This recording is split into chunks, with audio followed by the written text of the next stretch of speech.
रहस्य। बिहार के एक छोटे से गांव के किनारे एक पुरानी टूटी फूटी हवेली थी।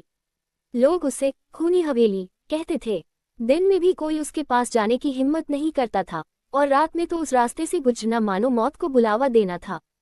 कहते हैं कि कई साल पहले उस हवेली में एक अमीर जमींदार ठाकुर वीरेंद्र सिंह रहता था। वह बहुत क्रूर आदमी था। गांव वालों पर जुल्म करना उसका शौक था। एक दिन गांव वालों ने मिलकर उसके खिलाफ विद्रोह कर दिया। उसी हवेली में उसकी बेरहमी से हत्या कर दी गई। तब माँ वही भटक रही है।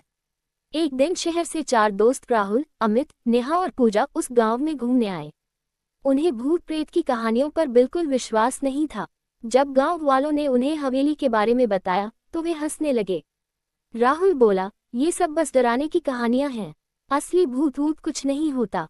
नेहा ने थोड़ी हिचकिचाते हुए कहा, लेकिन सब लोग इतना डर क्यों रहे हैं? अमित हंसते हुए बोला, डरपोक लोग हैं सब। चलो आज रात वहीं चलते हैं, सच्चाई पता चल जाएगी। पूजा पहले तो डर गई, लेकिन दोस्तों के दबाव में मान गई। रात के 11 बजे चारों टॉर्च लेकर हवेली की तरफ चल पड़े।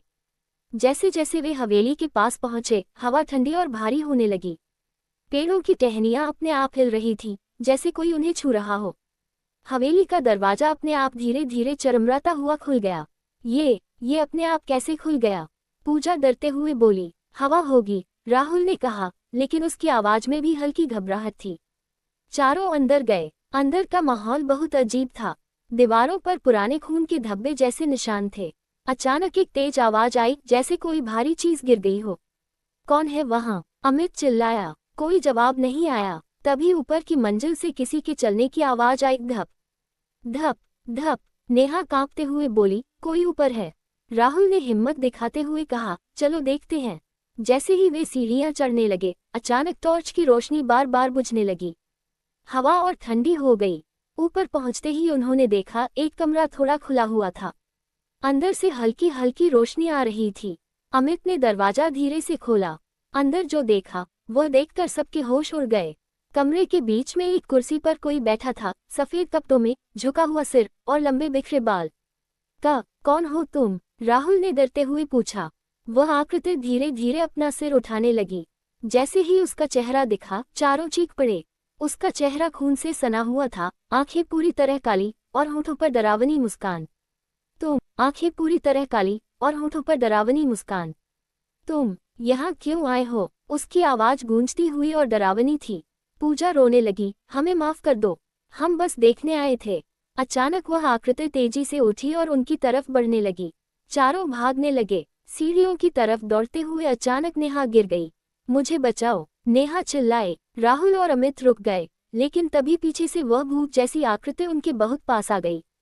उसकी आंखों से जैसे आग निकल रही थी। अमित डर के मारे वहीं बेहोश हो गया। राहुल ने हिम्मत करके नेहा को उठाया और दोनों भागते हुए नीचे पहुंचे।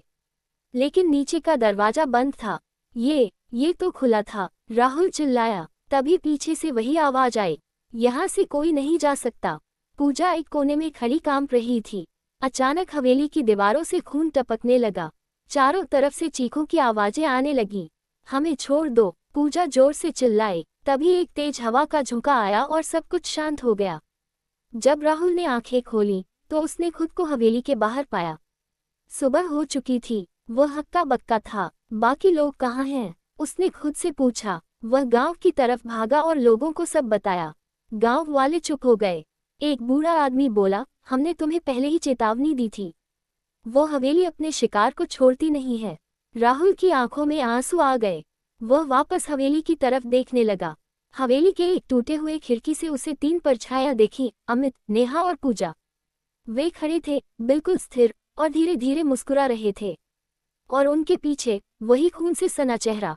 राहुल डर के मारे चिल्लाया और वहीं बेहोश हो गया। उस दिन के बाद गांव में एक और कहानी जुड़ गई।